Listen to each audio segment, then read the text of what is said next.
Planning a move from Calgary to Shawinigan?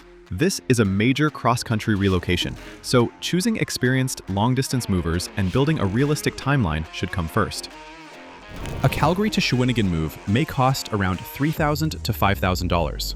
Your final estimate will depend on the amount you're moving, your service level, and any packing or storage support you add.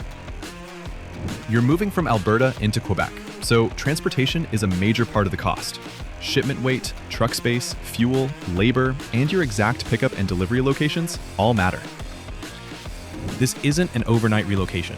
Your belongings will spend several days in transit depending on the carrier's route, weather, road conditions, and whether the shipment is dedicated or shared.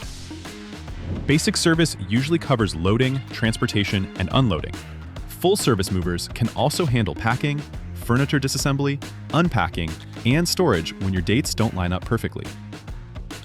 Before moving day, confirm parking, stairs, elevators, and truck access at your Shawinigan home. Sharing these details early helps the crew plan accurately and reduces last-minute complications. Review each estimate carefully. Confirm whether mileage, fuel, labor, furniture protection, packing materials, storage, and possible access charges are clearly included in the price. Moving from Calgary to Shawinigan? Visit 3movers.com to compare long-distance moving options, request a free estimate, and start planning your move with confidence.